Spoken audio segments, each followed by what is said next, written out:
Welcome to our home. It's Sunday afternoon. Rochelle and I have been traveling all weekend. We just got back, and some exciting things even later this afternoon. We've got a business looking to come to Enid, and I'll be showing them around.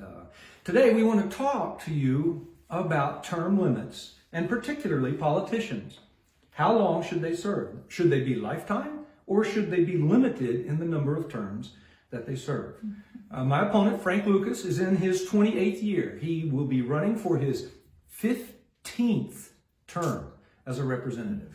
Ironically, he signed a pledge stating that he would only serve 3 terms. In fact, it's the same pledge that I've signed. It was witnessed by Addison Barkley. And if I'm elected to the House of Representatives, I will commit to serve only 3 terms, which is 6 years.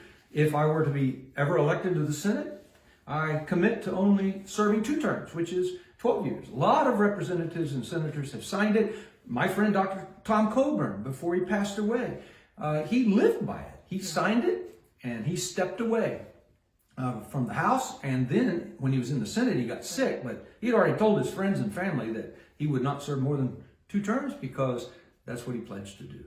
Ironically, my opponent, Frank Lucas, has also signed HJR 12. HJR means House Joint Resolution. House members and senators sign it. It's a call for a constitutional amendment to limit representatives to 3 terms and senators to 2 terms. My opponent, Frank Lucas, signed that. He's a co-sponsor. So, you say, well, but he's a conservative. I mean, for heaven's sake, leave him in for 30 years. Well, let's talk about that. Let's talk about his voting record. These are some rankings I'm going to give you from conservative ranking agencies. What that means is they look at the voting record of men and women in Congress or the Senate who say, I'm conservative. And they measure that to conservative principles. Heritage Action gave to Frank Lucas a lifetime score of 62%. This isn't just one congressional session. This is lifetime score. Club for Growth out of Washington, D.C. gave Frank Lucas 62% as well. Lifetime score. That's a D- when I went to school. If I came home with a D-, I'm not sure who I'd be more scared of, my mom or my dad. Freedom Works, that focuses on liberty. They gave Frank Lucas a 61%. This conservative agency that looks at votes to maintain our freedom and liberty give to District 3 Congressman Frank Lucas almost an F. But it gets worse.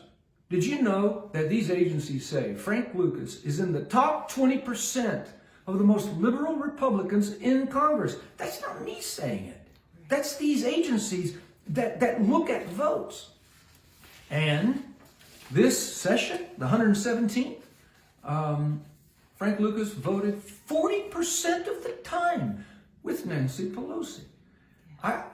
You can't vote with House Democratic leadership that much and be a conservative. You just can't. There's an agenda that is going on in Washington by the Democrats, and we have to have Republicans who fight it. Now, there are some who say, oh, yeah, okay, we can overlook that, though, because he's going to help us with agriculture. I saw a comment like that on Facebook. Are you kidding me? No.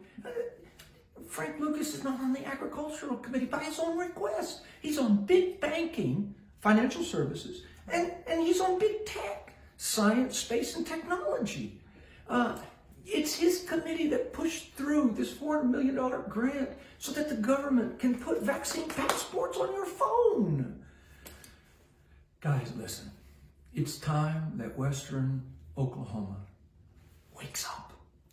We have got to send people to Congress who will vote conservatively.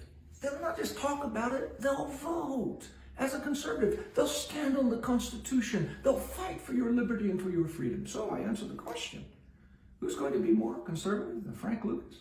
I promise you, I will be. And I will fight for you and your kids and your grandkids to make sure they grow up in a country that is free, full of liberty. In the coming weeks, I'll tell you more about my 9 planks on the platform. 9 things I'll be fighting for, including border security, school choice, things like that. term limits. We're talking about that today. I'll talk more about these other 8 things in the days to come. God bless you. Share this video. Like Burleson for Congress. I want to thank Michaela for recording this. Hope you have a great week, and we'll look forward to talking to you next Sunday afternoon. Bye-bye.